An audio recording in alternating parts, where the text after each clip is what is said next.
Hey everybody, what's going on? Alan here. Welcome to the Gibson Garage Speed Shop. And in this episode, this week, we're going to be working on my son's 2004 Volkswagen Jetta wagon with a 1.8T, T for turbo.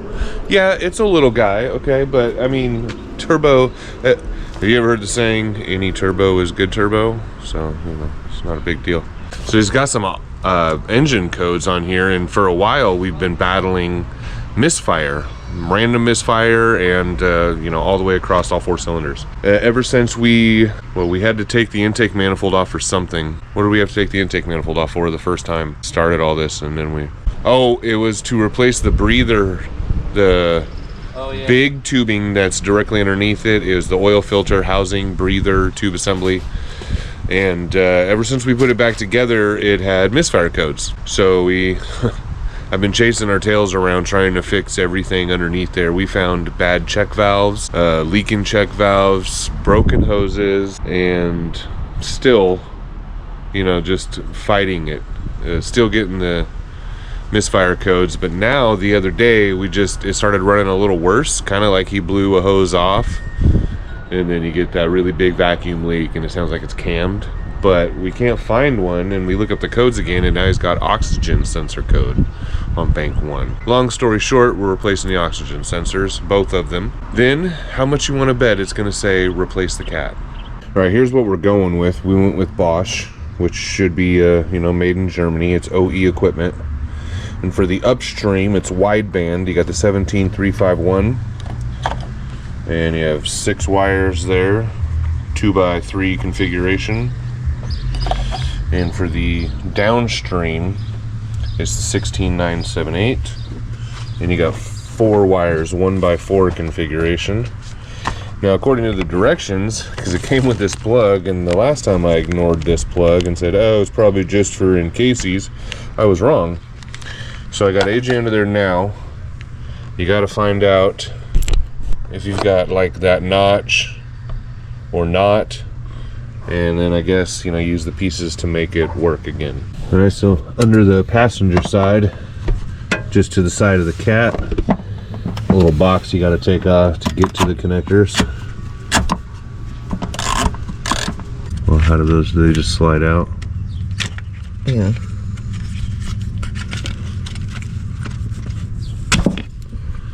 Okay, let's take off the 4 wire apart and take a look inside. Okay, it appears to be, let me see this one. It looks the same.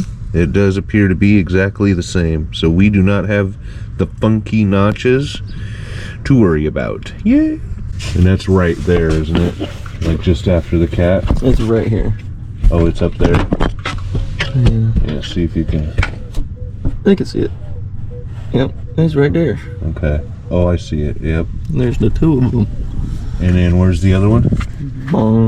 Oh, okay. They're right next to each other. One's in the cat? Yeah, it's like on the center of the cat. Oh, okay. So, and that, follow the wires. That is the downstream. That's the 4 wire one? Yeah. For absolutely sure? Yes. And then the 6 wire goes up to the further one? Over there? Yep, I do. Well, as long as we can remember that, we should be alright. Alright, so we've got a crow's foot 7/8, and we're gonna try this before we realize we have to drop the exhaust.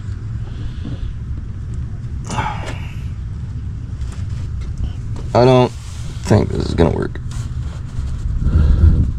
No.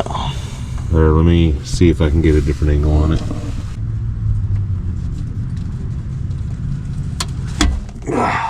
Did it work?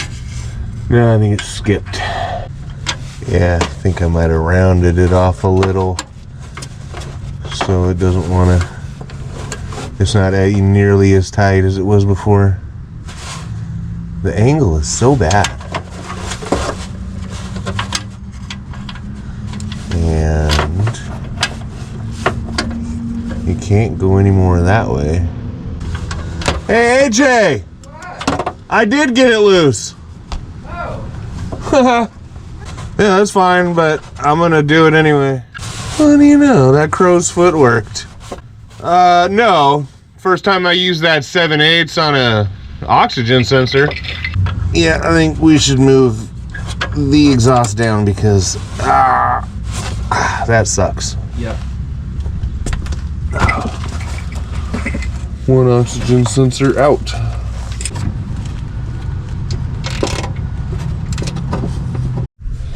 There's the upstream one. You can get to this one with a regular wrench if it's turned just right for you.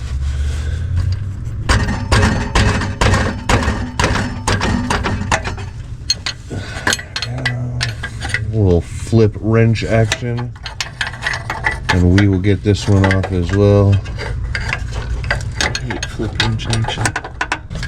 He's got the sleeve loose now and just about slid all the way over to this upper pipe, and then we can drop it down to make putting these in a lot easier.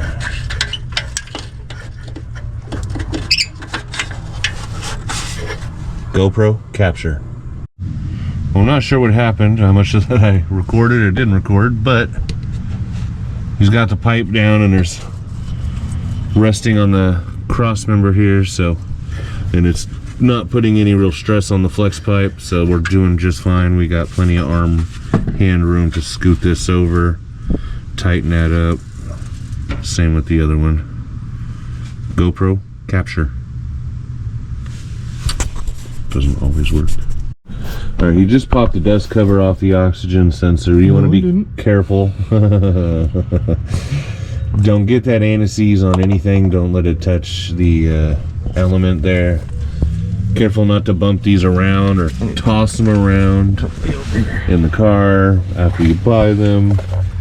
They're sensitive to, you know, medium to heavy impacts, but you just want to be careful. And this is the wideband, so it goes in the front, AJ. Oh. Six wires.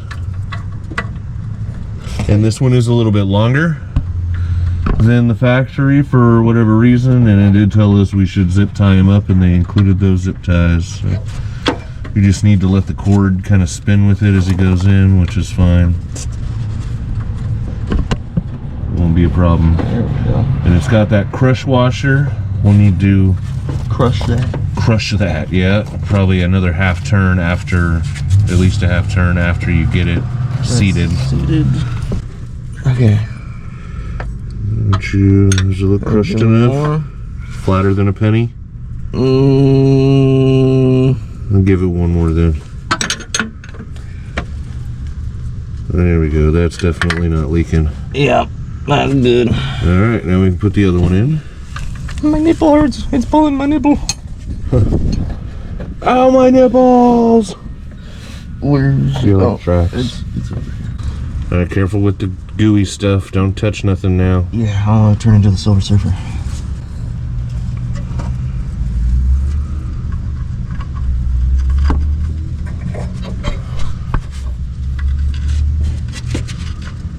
Oh, this one went in nice and easy. Right. Got those threads up, lined up perfect. All right, he'll cinch that one down just like the other one, and we'll unravel all the cords, get them laid out, get them zip tied up, and then we'll show you what that looks like. Yeah, I'll set it down on me. Okay, yeah, I just didn't want to crush the ribcage. It's not on me, like, it's barely touched me. It's hitting this first. Oh, okay.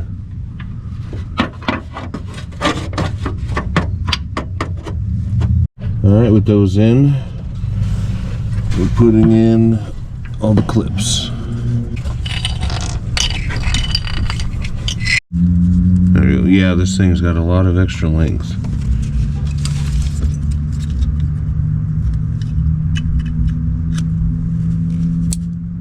Teamwork.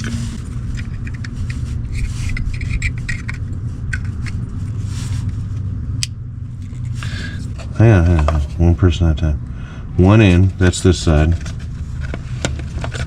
That means that one's there and that one's there.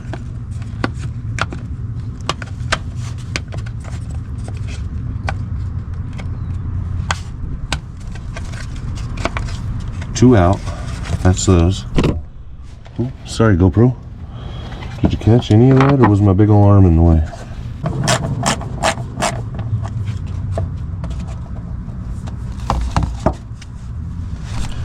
No Okay. movage. Go grab the zip ties that came in the kit. Read the directions about like Thanks. those clips that came with it. Are you supposed to use those somewhere, or can we just? Yeah, because this is a lot. That's a lot.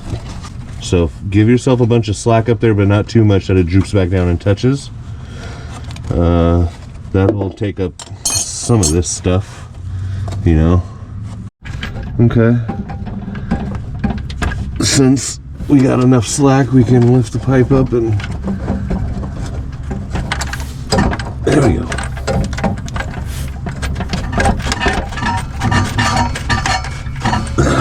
Let's do it a little bit that way. Benefit us with the wrench. Yeah, that'd be a better idea.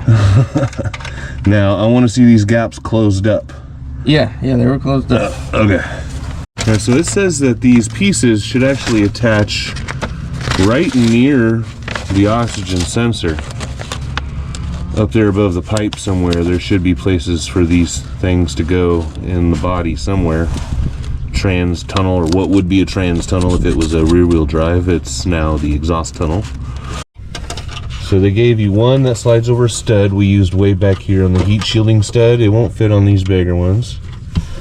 Then we took these slide connectors off of the other two and just zip tying it together. And then we'll tuck it into the heat shielding.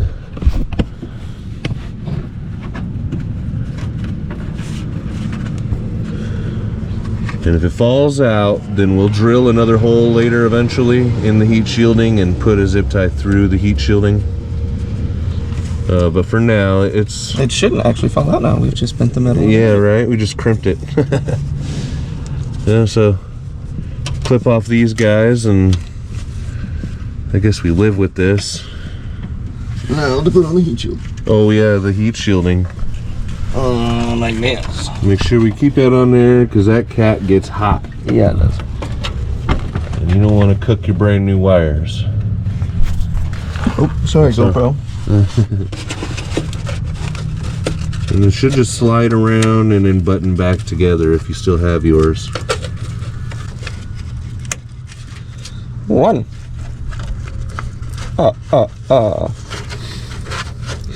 It's funny, you're not even old enough for that, dude. I watched Elmo. There's Sesame Street. Yeah, I mean, that's on Sesame Street. Elmo was a side character for the longest time. I think Elmo's even a new character. It's not even one of the originals. It's the most popular. Because he cusses in that cute little voice. 30 minutes ago. And it's bolted up. We still got to cut those, but it's all strapped up. The heat shielding's on. Oxygen sensor washers are all collapsed and tightened and crushed. Nothing left to do is start it. Alright, just for historical purposes here, this is the downstream one that sits in the cat, the 4-wire. That guy's pretty smoked. It's got a lot of buildup on it. And we didn't even have a code for that one. This one doesn't look as bad. This is the upstream 6-wire wideband, but it is still pretty smoked too. Alright, so before we start it, we're going to clear the codes and I'll show you real quick. We've got misfire, heater circuit, bank 1 sensor 1, RPM higher than expected, misfire, too lean, secondary air injection, incorrect upstream flow. So I don't know, maybe he did blow another hose or something. Let's erase everything. We'll double check the engine compartment. Go ahead and start it now. Let's see what happens.